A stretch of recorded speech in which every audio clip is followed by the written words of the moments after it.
One of the big topics for the Biden-Putin summit will be cybersecurity. Tonight, Bret Baier talks with a Republican member of the House Intelligence Committee about what he would like to hear from Geneva.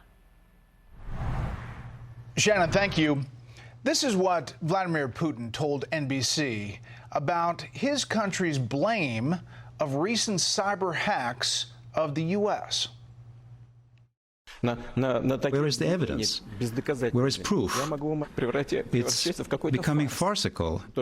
We know it well. We have been accused of all kinds of things, election interference, cyber attacks, and so on and so forth. And not one time did they bother to produce any kind of evidence or proof.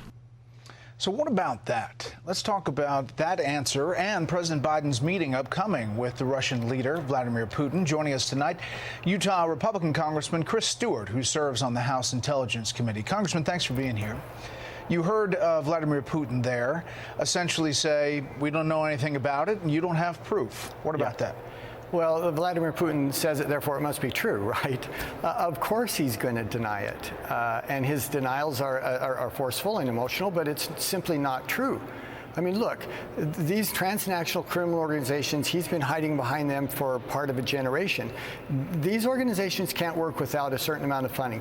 They are not effective without a certain amount of training. Some very complicated coding has been enabling them to do the things they do. They couldn't develop that coding themselves. And finally, there's the fact that they never attack Russia. Of course he's supporting this. Of course he's aware of it. Of course he could stop it if he chose to. And of course the president should confront him on this. Well, what about that prospect? I mean, are you hopeful that some of the words that President Biden has said are aggressive as far as this one-on-one meeting on this issue and other issues?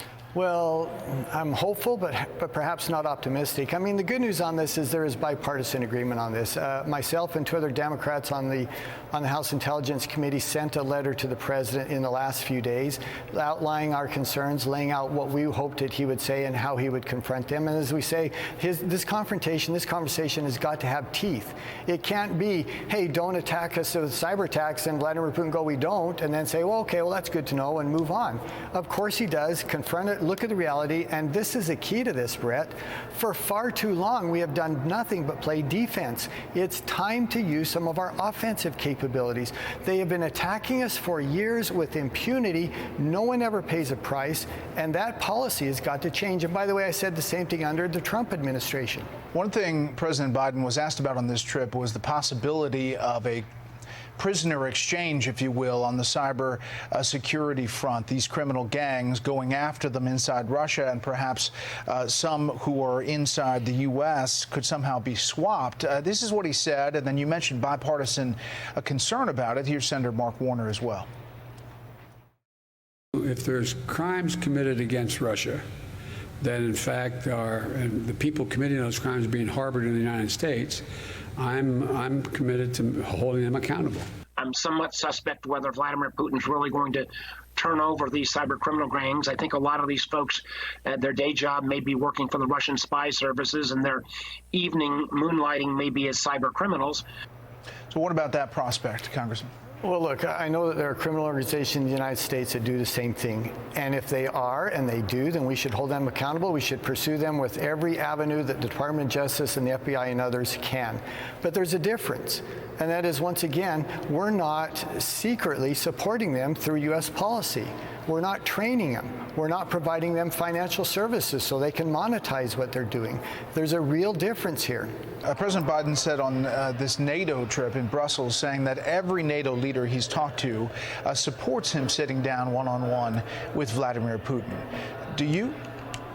I think anytime you have national leaders sitting down together, that's a good thing, as long as the President of the United States is there to protect U.S. interests, as long as the President of the United States is prepared and goes in with his eyes wide open and not in any kind of naivety about who it is that he's confronting.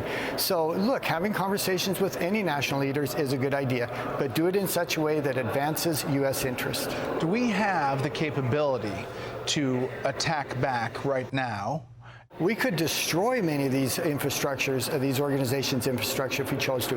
Now, I understand why the NSA can't do that every time. There are certain resources, certain capabilities we don't want to reveal. Once we reveal them, then they're not as effective. There are things that we have to protect. But at some point, you have to say, you are doing it so frequently with such impunity. It's not just a criminal activity. This is now an attack on the American people. And I think we've reached that point. I think we reached that point previous to this. And I think you have to use some of those government resources. Very last thing, there's a concern among House Democrats on your committee about subpoenas for different organizations to look at who they were communicating with and what they were doing. Where do you stand on that? Yeah, look, I understand that this will be viewed as political and partisan, and I've tried to be consistent on this, and that is you shouldn't leak classified information. Republican or Democrat, if there's suspected of being leaks of classified or sensitive information, you should investigate that, either way. All right, Congressman Chris Stewart, Republican from Utah, thanks for the time. Shannon, we'll send it back to you.